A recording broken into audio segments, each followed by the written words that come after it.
Hey guys, how are you? This is Tasso Zervas, your mortgage banker again. Today I would like to talk a little bit about a problem that exists amongst the first-time home buyers for quite some time right now. And this problem relates to the increased interest rates and housing prices. Now, it is true that for the last 6 months, interest rates have been increased to, in some cases, more than doubled, but not to an irrational level, because if you look at the stats for the last 40 years, interest rates right now, they're exactly what they were supposed to be. But the truth is that yes, they increased more than double, that is for sure. And housing prices, we have seen housing prices being to unprecedentedly high levels for the last couple of years. So these two factors alone have made a very big chunk of the first-time home buyers population to actually price themselves out of the market. What that means is that they go to a regular bank, they ask them for a loan, for a mortgage loan, and the bank, what happens is they're asking for the tax returns, right?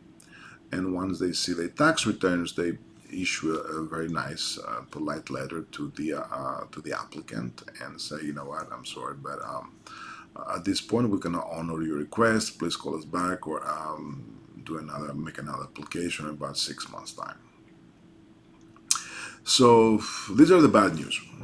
Okay, this is what the problem is: interest rates and increased housing prices. Let me just tell you what the good news is and what the solution also is to this problem.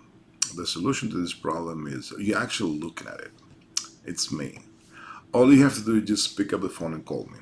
Why? Because the bank I work with, Cliffco Mortgage Bankers, have provided me with an amazing, literally amazing pool of mortgage products that can take almost everybody home. And I'm saying this because these products literally thinking outside the box. They're looking at the practical type of events and not on the technical side of the situation. Let me just tell you what I mean by that. As I said before, you go to a regular bank, they ask for a bank return for your tax returns. You're very good. You're a very successful business owner, but because you're a very successful business owner, you also have a very successful accountant. So the accountant has prepared a very nice write-off plan for you, and as a result of that, instead of you showing 200,000 per year, you end up showing only 25,000. So as you understand, this 25,000 number is not a number that can really help you a lot with a mortgage loan. So we don't do this type of qualification here, and this is the good news. We don't use tax returns.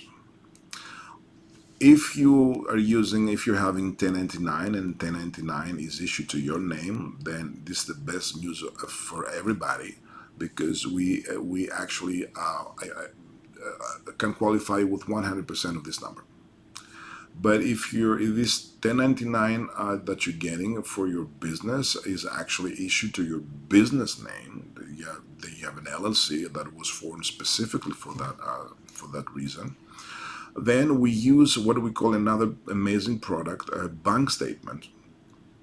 So what we can do is we take the deposits that made to your business account for the whole year, for the past 12 months, and then we add them all up. We discount them in a 25 or 50% expense factor, depending on the industry that you're in. And this is your number. This is your income for the year. So all we have to do then next is just divide this number by 12, and this is your monthly income, right? A regular bank cannot do that. Also, if you're interested in buying an investment property, and yet again the income is not there, again we don't care about the income at all. All we care about is that if the income of that subject property you're going to buy can satisfy the monthly payment for your mortgage, then you're qualified. So, for instance, let me just say that you want to buy a two-family house, right? And your mortgage payment for this two-family house property is 4,800. All we have to do is to show that the rents that you're going to receive from this two-family property can make the payment for the $4,800 to pay for, for your mortgage. So you guys, as you can see, there's a plethora of options out there, right there. So all you have to do is just pick up the phone and call me, and we're more than glad to discuss all these options with you and decide which option is best for you. Now, before I forget, some people still, keep asking me, although I have a nice video in my YouTube channel talking about this, they keep asking me what the rates are. Well, again, I don't think this is the best question, the best question for you right now to ask. And you shouldn't be considering what is the total, what is the today's cost of capital for you, because you're here for the long run. This is a purchase for the next 30 years. You have to do the distance. So, and I'm saying this because in the next 1, 2, or 3 years, we're going to refinance anyway. So you shouldn't be considering about the today's cost of capital. What you should be most concerned about is what is the least cost of capital over the whole term of the loan, right? And but in your question, what is what is the best question instead? If it's not their interest rate, the best question for you to ask is, what would be my my monthly payment? And I'm going to answer this question right now for you.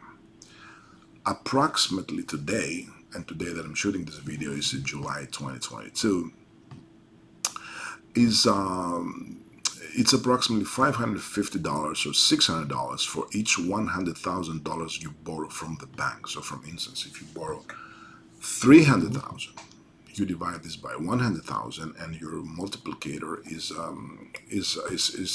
the number 3.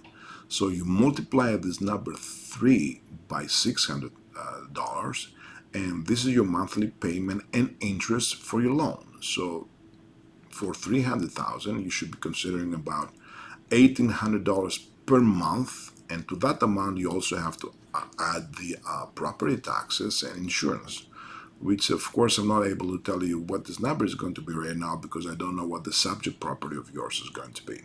So again, as you can see, there are so many options out there, and I'm pretty much sure that if you call me, I'm going to find out what the best option is for you. So with that said, I would like to thank you so much again for watching me. It's been an honor and pleasure to have you as an audience. Thank you so much again. I hope we talk soon. Bye-bye.